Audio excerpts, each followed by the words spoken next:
That following day, whatever day it might have been, a man named Locrian Smith readied himself for work. The months had been consumed, never mind how fast or slow, and he was determined to haul himself out of the rut and take back the life that was bleeding out from him. Tapping a vein of enthusiasm, he approached the day with a desire to share of his found joy, that rare treasure, with the woman he loved and yearned to encourage. "Let's do one thing today," he said. "One thing. It doesn't have to be big, just a single step. Any direction will do." But for Lydia, time had dilated to the point where a minute was eternity. Do you ever worry about what you might do in a moment of madness? A man named Locrian Smith went to work that day. He went to work to forget. He ignored the voice that called him back home. To light a fire. She's death dressed up as life. There was nothing going on to suggest it was a day of any significance, not externally at least. In the office where muted greys were the order of business, and the hours were consumed, never mind how fast or slow. The man named Locrian Smith drank his coffee, attempted small talk with his colleagues, ignored the comments made about his appearance. He had to get something done, anything to give value to himself and the day, lest it melt like a berg in the sea, consumed by the amorphous mass of ocean. He'd win the bread, take home the bacon, present himself to his love, hold his art under his chin for her to see. Built around him in panels was his workspace, one of many mirrored down the corridors of an open-plan office, where the furthest from him housed the silhouette of his icy love.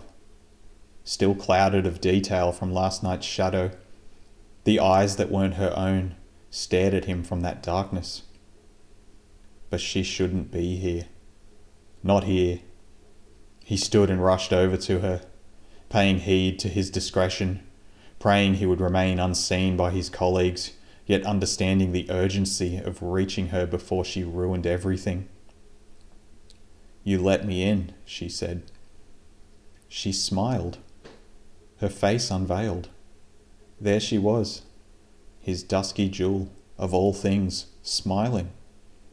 There was no malice, no sadness, just his Lydia, the harmony to his dissonance. His heart might bleed to capture it, but not here. She couldn't be here. "Why are you here?" he hissed. "You locked me in. She spoke over him. "You threw away the key into an enharmonic river." He shook his head fiercely. "Stop. Please, don't. You can't change it." Locrian groaned inwardly, the heads around him turning, the mumbling commotion of his faceless colleagues gathering concern for well-being, both theirs and his own. "No, you're not really here. And you're not really Locrian, are you? Stop, please don't. I'm just a face from your past, aren't I?" He screamed and felt his arms grabbed by a pair of faceless employees. His friends? He didn't know. "Look, Lachlan." Was he sitting? How did he get here? "We're just a little bit concerned about your well-being. No. And think it's best for everyone if we stand you down. Where is she? Get yourself right. Take some time. Is business slow?" "Sure, mate. Business is slow." It was evening when he left. A man named Locrian Smith wandered home, wandered aimlessly, drawn along the string of street lamps where the moths flitted in and out, perilously close to the heat of the globes. He knew the way home, whether he realized it or not. He did not need to hurry. He was already early, already late.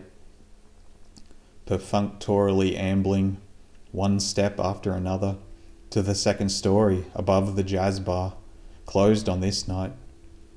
to procure the key in his hand and unlock the door to his home, a key he never considered until he needed it.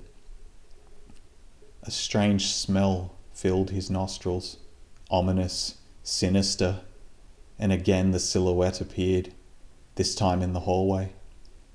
The silhouette lit by the slanted blinds seeping the barest of light from the street lamps. The silhouette of an old man stood in the hallway. His father. But no. How could that be? The pallid face, the sallow cheeks, the sunken eyes, a cheap imitation of his father. Death dressed up as life. Wordlessly they stared at one another. His father, standing in the hallway, standing in his way. Lachlan stepped towards him, down the hallway, his footsteps echoing on the floorboards, eyes never leaving the old man until he made to pass the frozen figure. In a movement that startled him, Lachlan felt his father's hand on his arm. Was he being disciplined? Was he being guided, warned, protected? The mouth of the old man, sickly and slow, looked as though it wanted to form speech, but struggled to spit the words from his throat. One word, a single croak, slid out of his lips. Wait. The son watched his father twitch and attempt to take a step, but he was too old, and he couldn't move himself from the hallway, couldn't carry on beyond the liminal space between the rooms. He could only look despairingly at his son and watch as he left him behind and entered the bedroom. She was there. There was a look over her shoulder. The rest of her body followed. What was it that she held in her hand? His heart lurched. The bed lay between them, and he knew in an instant that he couldn't get to her in time. Please, don't. His voice desperate in his defeat. I'm sorry, baby boy.